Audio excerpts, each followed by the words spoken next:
Land titling యాక్ట్పై ప్రతిపక్షాలు చేస్తున్న దుష్ప్రచారానికి CM Jagan counter ఇచ్చారు. భూముల మీద సర్వహక్కులు కల్పించడమే ఈ చట్టం ముఖ్య ఉద్దేశమని స్పష్టం చేశారు. అయ్యా చంద్రబాబు, జగన్ భూమిని ఇచ్చేవాడే కానీ లాక్కునేవాడు కాదన్నారు. అది ప్రజలకు కూడా తెలుసన్నారు. ఈ చట్టం ద్వారా ప్రజలకు జరిగే మేలును ప్రజలకు వివరించారు. ప్రతి ఒక్కరికి మెసేజ్లు పంపిస్తా ఉన్నాడు. ప్రతి ఒక్కరికి కూడా ఫోన్లు చేసి చెప్తా ఉన్నారు, మీ భూములు జగన్ కాజేస్తాడు అని. అయ్యా చంద్రబాబు, జగన్ ఎలాంటి వాడో నీకు తెలియదేమో, కానీ ఈ రాష్ట్రంలో ఉన్న ప్రతి పేదకు తెలుసు జగన్ ఎలాంటి వాడో అని చెప్పి ఈ సందర్భంగా చెప్తా ఉన్నా. జగన్ భూములు ఇచ్చేవాడే కానీ జగన్ భూములు లాక్కునేవాడు కాదు నీ మాదిరిగా అని చెప్తా ఉన్నాడు.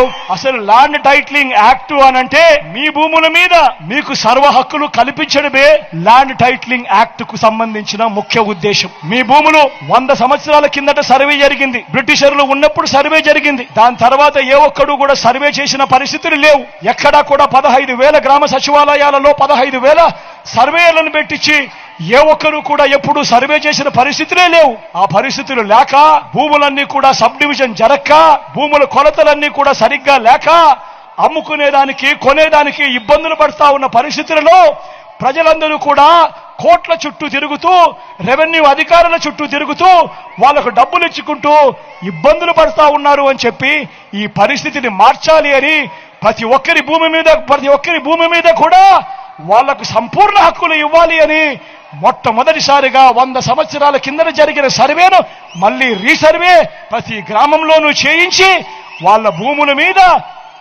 భూముల మీద సర్వ హక్కులు వాళ్ళకి ఇచ్చేదానికి బౌండరీస్ నాటిచ్చి రికార్డ్స్ అన్ని అప్డేట్ చేసి ఆ పత్రాలన్నీ కూడా రిజిస్ట్రేషన్ చేసి మళ్ళీ ఆ రైతన్నలకు వాళ్ళకే ఇచ్చే కార్యక్రమం జరుగుతా ఉంది అంటే ఇంత గొప్ప కార్యక్రమానికి చేతనైతే మద్దతు పలకాలి.